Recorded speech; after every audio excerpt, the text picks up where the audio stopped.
A debate is heating up over a study about religion in society. According to the study, published in the Journal of Religion and Society, a higher level of religious belief leads to more crime and other undesirable social problems. Joining us now from Redmond, Washington is MSNBC.com reporter Alex Johnson. He is writing an article about the man who wrote this paper. Good afternoon, Alex. Thanks for joining us. Hi, Alex. Can you tell me, first of all, who this man is that wrote this controversial paper? His name is Gregory Paul. And why the study is causing this kind of controversy? Well, he's a very famous dinosaur paleontologist working out of Baltimore. He's an independent scholar, not attached to any institution. And he's well enough known that you may have actually seen some of his designs in the movie Jurassic Park. Well, Greg Paul told me he is also an agnostic and a secular humanist, and what he wanted to do was to examine the assumption that the more faithful a society is, the more likely it is to be safe and peaceful. And so he collected all of these statistics from the United Nations and from several studies of religion over the past decade or so, and what he found was actually quite surprising.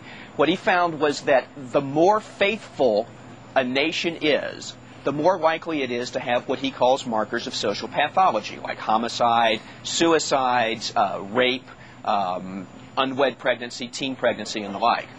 So does he say something to the effect of that people who hold religious beliefs, these are people that do these things based on what? Guilt at not being able to hold up to them?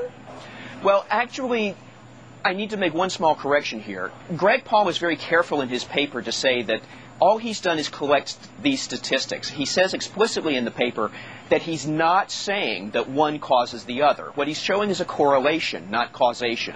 I mean, I could take the same set of statistics that Greg Paul used, and I could show a correlation between the number of cable news journalists named Alex and the likelihood that you'll have problems in society. But that doesn't necessarily mean that you and I, Alex, personally caused all of the problems in America. Oh, thank you for clarifying, Alex. I do appreciate that.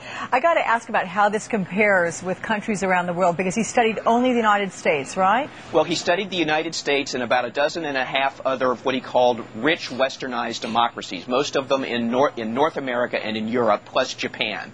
So he didn't study religious societies in the Southern Hemisphere.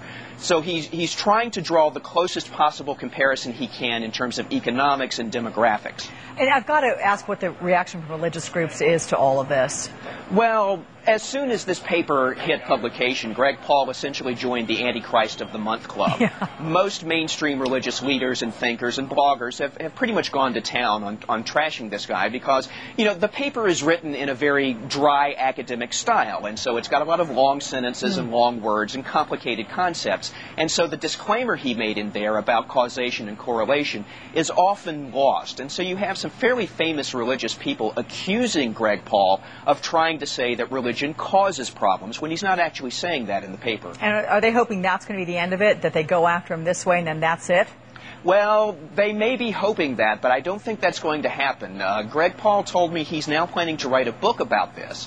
He believes that the numbers are strong enough to justify a lot of further study, and we ran his study by 3 very eminent academic statisticians, and they say that on the strict terms of what he wrote, simply showing a correlation, the study holds up.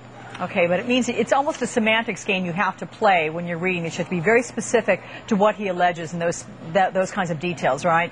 Yes, very much so. Okay. Alex Johnson, thank you so much. Pleasure to see you. Thank you, Alex. All of you can read more about this controversy from Alex at MSNBC.com. That's the other Alex I'm talking about there.